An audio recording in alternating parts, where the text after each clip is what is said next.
Hey everyone, welcome back to What We Know. We're diving deep, and I mean deep, into the history of a rock band that redefined rock and roll, Alice Cooper. Get ready to bang your heads and maybe shed a tear or two as we relive the highs and lows, the hits and misses of this iconic rock band. Oh, and before I forget, if you haven't already, hit that subscribe button and give this video a big thumbs up. It really helps out the channel. Picture this. It's 1964, Phoenix, Arizona. The city is buzzing with the energy of a new era. The streets are alive with the sounds of change, and the air is thick with the promise of something extraordinary. The sun beats down on the desert landscape, casting long shadows that dance to the rhythm of a burgeoning cultural revolution. The Beatles are taking the world by storm, their music echoing across continents and inspiring a generation. Their infectious melodies and rebellious spirit are igniting a fire in the hearts of young people everywhere. And amidst the desert heat, a group of high school kids catch the music bug. These teenagers, fueled by the sounds of the British invasion, decide to form a band. They gather in garages and basements, practicing for hours on end, dreaming of stardom. These weren't your average teens. They had a spark, a raw energy that set them apart from their peers. They were driven by a passion for music and a desire to break free from the mundane. This was Vincent Furnier, a ball of raw energy destined for the stage. With his wild charisma and powerful voice, he was a natural frontman, captivating audiences with every performance. Glen Buxton, a guitar prodigy with a rebellious streak, brought a unique edge to the band. His riffs were electrifying, his solos mesmerizing. He played with a passion that was palpable, leaving audiences in awe. Dennis Dunaway, laying down the bass lines with a quiet intensity, provided the backbone of their sound.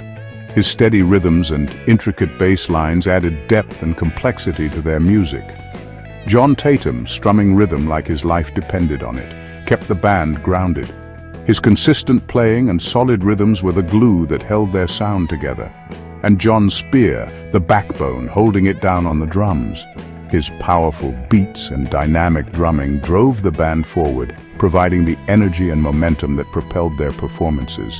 They called themselves the Earwigs, a name that hinted at their quirky sense of humor and their desire to burrow into the ears of their listeners with their infectious sound. And little did they know, they were about to embark on a journey that would rewrite rock history.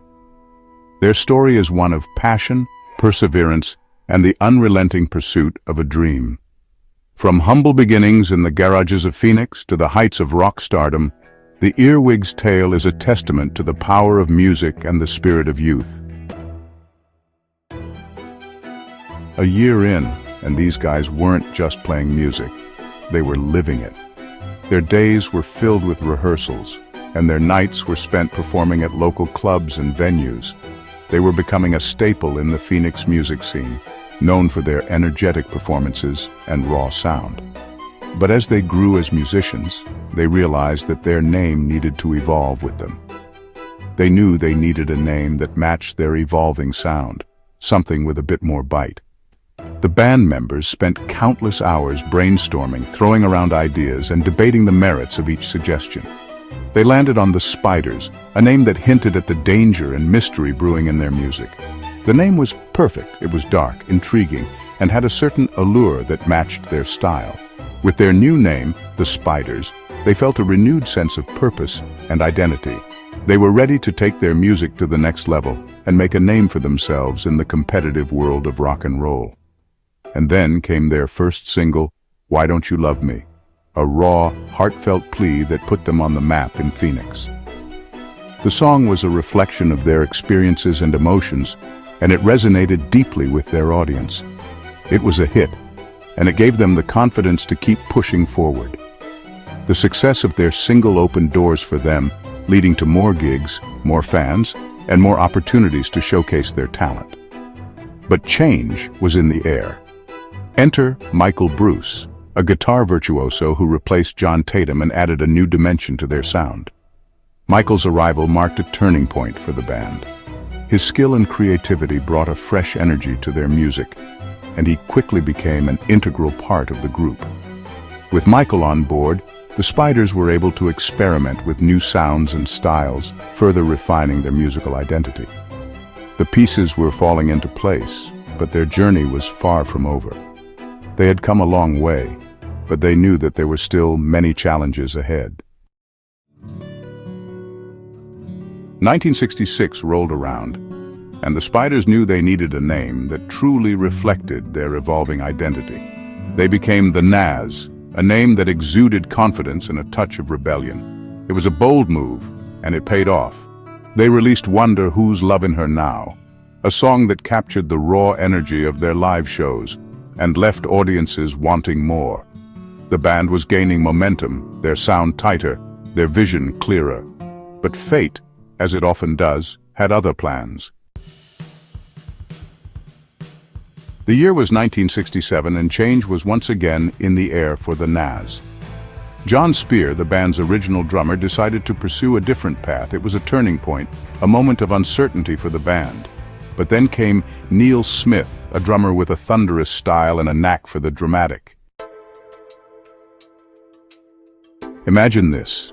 You've poured your heart and soul into your music, spending countless hours in smoky studios and dimly lit basements, perfecting your sound. You found your sound, you're on the verge of something big.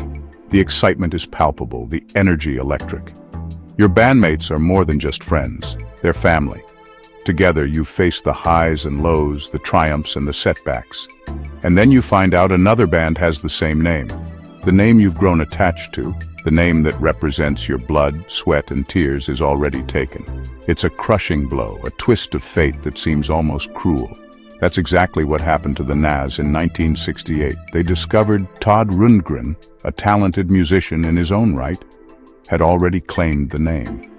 Rundgren was making waves in the music scene, and his claim to the name was solid.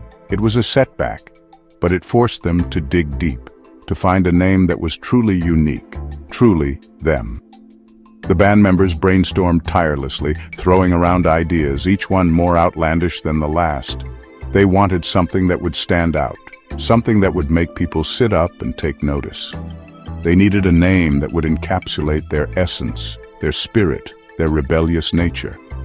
And then it hit them, a name that would become synonymous with shock rock, with theatricality, with a whole new era of rock and roll, Alice Cooper.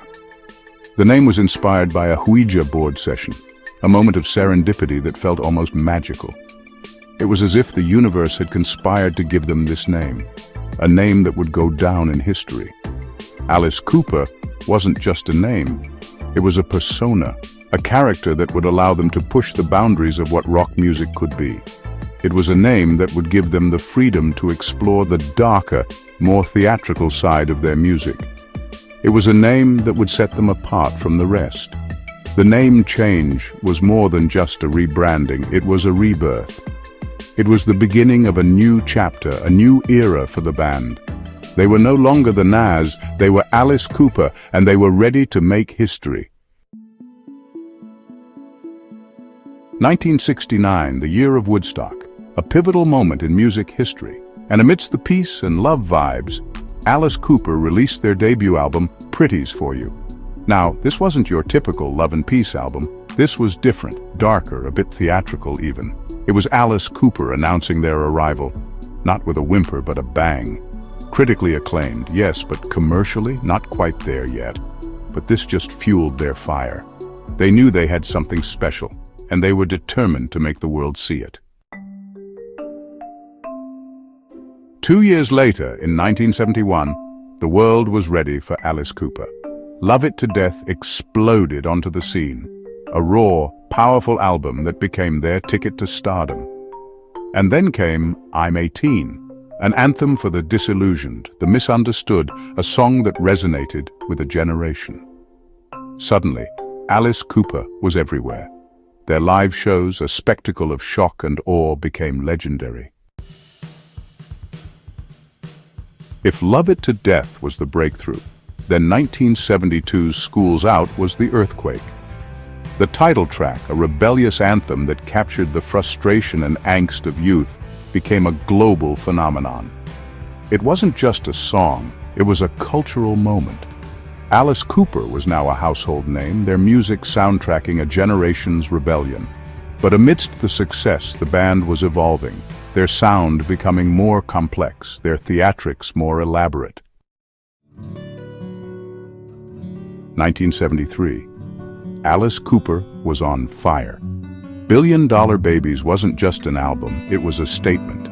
Hitting #1 in both the US and the UK, it solidified their status as rock royalty. They were selling out stadiums, their faces plastered on magazine covers, their music inescapable. The world was at their feet, but change, as it always does, was on the horizon. 1975 marked a turning point. Vincent Furnier, the man behind the mask, made it official, legally changing his name to Alice Cooper. The band went their separate ways, and Alice, now a solo artist, released Welcome to My Nightmare. This wasn't just a new album, it was a rebirth. With a new band, a killer lineup featuring the likes of Dick Wagner and Steve Hunter on guitars, Prakash John on bass, Whitey Glan on drums, and Joseph Karowski on keys, Alice Cooper launched his solo career with a sound that was heavier, more theatrical, and just as rebellious as ever. While the journey of the original Alice Cooper band came to an end, the story of Alice Cooper himself was just beginning. His solo career would take him to even greater heights, and we'll be covering that legendary chapter in a separate video. Wow, what a journey. From those humble beginnings as the Earwigs to becoming the one and only Alice Cooper, they've left an undeniable mark on music history. Thanks for rocking out with me today. Don't forget to subscribe to What We Know for more incredible stories from the world of music. Until next time, keep on rocking.